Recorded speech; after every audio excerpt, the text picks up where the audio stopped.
C'est vrai que pendant longtemps, c'était une théorie, ça a été théorisé. L'État, les collectivités locales sont décrits comme incapables de gérer un certain nombre d'activités parce que ça serait non efficace. Que donc le privé serait à même, lui, de ramener une certaine efficacité, une certaine rationalité dans la gestion de l'eau, de l'éducation, de la santé, des transports. Mais je crois que là, on s'embrouille un peu, et là on revient toujours à la sémantique depuis le départ. Il faut bien qu'on se sorte un peu les mots de la tête. Parle-t-on d'efficacité ou de profitabilité? Parce qu'en fin de compte, la vraie question, c'est à qui profite la gestion de certaines activités par des sociétés privées? Est-ce qu'elle profite à l'usager, qui d'un coup devient consommateur, ou est-ce qu'elle profite à la société qui s'empare de la gestion de cette activité? Alors d'abord, première chose, une société privée dans le monde capitaliste n'accepte de faire une activité que si elle en tire du profit. Par définition, une société avec des actionnaires n'accepte pas de prendre en charge une activité si cela ne lui rapporte pas. On ne veut pas au pays les bisounours. Donc déjà, quoi qu'il arrive, avant même de parler d'efficacité, d'efficiency, comme diraient les Anglais, il est évident que quand une société privée accepte de gérer une activité qui était jusqu'alors dans le domaine public, c'est qu'elle va en tirer un profit. Donc la vraie question, la première question, c'est est-ce qu'il est normal qu'une société privée tire profit d'une activité poursuivant comme bien de rendre des services à l'ensemble de la communauté? Déjà. Mais une fois cela passé, on nous a donc dit que le privé est beaucoup plus efficace que le public.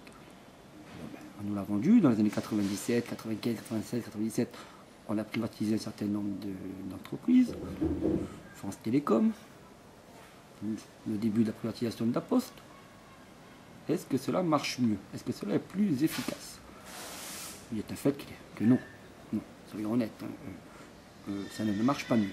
Et je dirais même pire, ça marche de moins en moins bien. On pourrait dire oui, mais est-ce que ça marcherait aujourd'hui bien s'il y avait l'État? D'abord, premier point. On ne peut confier de manière, on va dire, logique, la gestion de biens communs à du privé. Il y a une contradiction dans les termes. Deuxième point, on ne peut pas poser la question sans parler aussi des gens qui travaillent dans ce qui était ce service public et de la manière dont ils travaillaient. À partir du moment où vous voulez faire du profit en gérant du bien commun, vous êtes obligé de transformer ce qui était avant des fonctionnaires en travailleurs du privé, avec tout ce que cela implique de disparition de métiers et d'objectifs visant à la rentabilité. Prenons le cas de la Poste, par exemple. Avant, tant que la Poste était du domaine public, nous avions des facteurs qui étaient un métier avec une qualification. Aujourd'hui, puisque la Poste est en train de devenir une société privée, puisqu'elle est une société privée de fait, il n'y a plus de facteurs, il n'y a plus de métier, il n'y a plus que des gens qui ont des tâches et ayant une employabilité. Donc déjà, pour les gens qui travaillent, c'est plus exactement la même chose. Mais maintenant, parlons aussi à partir du moment où un service public, donc étant défini comme devant